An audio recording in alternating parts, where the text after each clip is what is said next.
আলোচনা অনেকেই করেছেন, অনেক বিষয়ে পরামর্শ দিয়েছেন। যে বিষয়টা প্রথম থেকে শুনে আসতেছি যে আজকে শুধু একটা পরিচিতি, মূল আলোচনা কমিশন গুলো আমাদেরকে নিয়ে বসবেন, বিস্তারিত আলোচনা হবে, তখন আমরা মতামত দেব। কিন্তু এখন হয়তো আজকের প্রসঙ্গ না হলেও কয়েকটা বিষয় একটু বলতে হয়। যে প্রত্যেকটা কমিশন, বিশেষ করে সংবিধান প্রণয়নের জন্য যে কমিশন গঠন করা হয়েছে, বিচার বিভাগের কমিশন,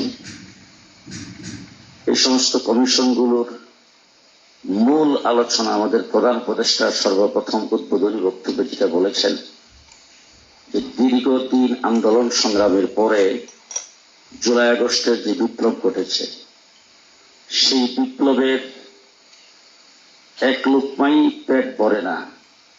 অতীতে 15 বৎসর আন্দোলন হয়েছে বাংলাদেশে। সে আন্দোলনে যারা রক্ত দিয়েছেন, যারা জীবন দিয়েছেন, প্রত্যেককে স্মরণ করতে হবে। এই দেশের আলেম ওলামা ইকরাম, শাপলা চত্বরে 1,54,000 গুলি আলেম ওলামা ইকরামের বুকের উপর চালানো হয়েছে। 2021 সালে বাংলাদেশের মোড়ে মোড়ে ভাস্কর্যের নামে মূর্তি স্থাপন করে দেশটাকে মূর্তির রাজত্বে পরিণত করতে চেয়েছিল। আমরা তার বিরুদ্ধে বলার কারণে ব্রাহ্মণবাড়িয়া এবং চট্টগ্রামে 21 জনকে পাখির মতো গুলি করে হত্যা করেছে আলেম এবং হাফেজে কোরআনকে।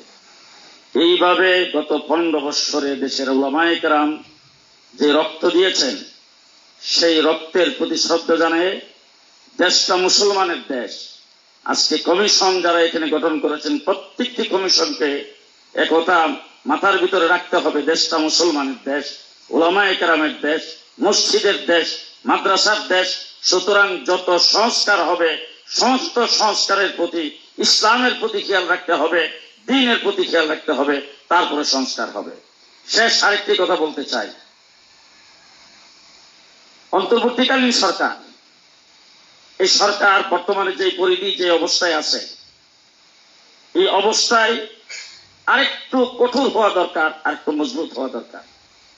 ইতিমধ্যে সারা বাংলাদেশের রুডে গাড়ে চাঁদাবাজ, হাইজাক, ডাকাতি ব্যাপক হারে বেড়ে গেছে। জনাব আল হাবিব, আমি একটু দৃষ্টি আকর্ষণ করতে আমি অপ্রাসঙ্গিক হলো কথা একটু বলতে হবে, একটু ইফতারের টাইম হয়ে যাচ্ছে। 2 নম্বর হলো দেখা যাচ্ছে রাস্তাঘাটে এমন যানজটের সৃষ্টি হচ্ছে যেখানে কোনো পুলিশ নাই, ট্রাফিক নাই, পুলিশ বাহিনী ঠিক মতন কাজ করছে না। এই জন্য দেশটাকে বর্তমান অবস্থায় মানুষ যাতে আবার কথা না বলে যে আগেরটাই ভালো ছিল, এই জন্য অন্তর্বর্তীকালীন সরকার আর কঠোর হস্তে এই সমস্ত বিষয়গুলি দেখা দরকার। প্রয়োজনে তাদের পরিধি বাড়ানো দরকার এবং এই অন্তর্বর্তীকালীন সরকারকে আরো কঠোর হয়ে দেশ পরিচালনায় আন্তরিক হওয়া দরকার। এবং শুরুতেই আমি জুলাই গণ